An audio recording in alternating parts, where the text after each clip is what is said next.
இயேசுவே உம்மை வணங்குகிறோம், எம் வாழ்வை உமக்கு அளிக்கின்றோம், உம்மை அன்பு செய்கின்றோம். இறைவா, எங்களுக்கு தேவையான எல்லா ஆசீர்வாதங்களையும் நாள்தோறும் கொடுத்து வழிநடத்துகின்ற உமது மேலான கிருபைகளுக்காக நன்றி சொல்லி உம்மை ஆராதிக்கின்றோம். முதல் வாசகத்திலே நாம் பார்க்கிறோம், நாம் அனைவரும் உழைக்கின்ற மக்களாக இருக்க வேண்டும் என்றும் யாரும் சோம்பேறியாக இருக்கக்கூடாது என்று விளக்குகின்றது.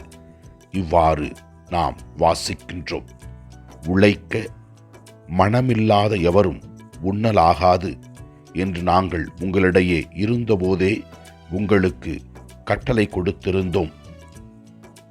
தந்தை இயேசு கிறிஸ்துவை இந்த உலகத்திற்கு அனுப்பினார்.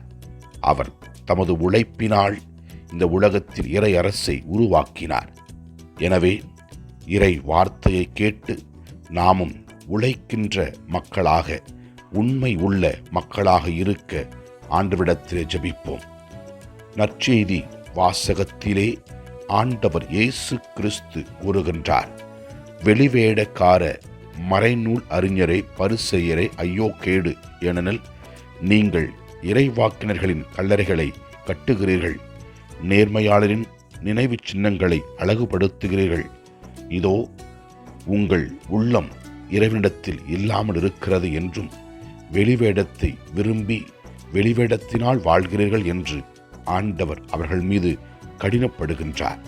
இதோ ஆண்டவரின் அருள் பிரசன்னத்தில் இருக்கிற நாம் வெளிவேடத்தை விட்டுவிட்டு உண்மையான மக்களாக, கடவுள் விரும்புவதை செய்கின்ற மக்களாக இருக்க தூய ஆவியின் துணையை வேண்டுவோம்.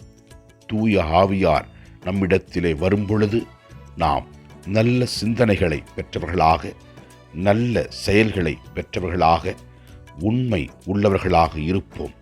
நமக்காகவும் நம்மோடு இருப்பவர்களுக்காகவும், நோயால் அவதிப்படுகிற மக்களுக்காகவும், கஷ்டத்தில் வாழ்கின்ற மக்களுக்காகவும், படிக்கின்ற குழந்தைகளுக்காகவும் இதோ ஆண்டவரிடத்திலே நம்மையே ஒப்புக் கொடுத்து ஜெபிப்போம். நம்பிக்கையோடு கேட்கும் பொழுது அவர் நமக்கு நல்லதை செய்வார். எல்லாம் வல்ல இறைவன், தந்தை, மகன், தூய ஆவியார் நம் ஒவ்வொருவரையும் ஆசீர்வதிப்பாராக. இயேசுவுக்கு புகழ். மரியே வாழ்க. ஆமன்.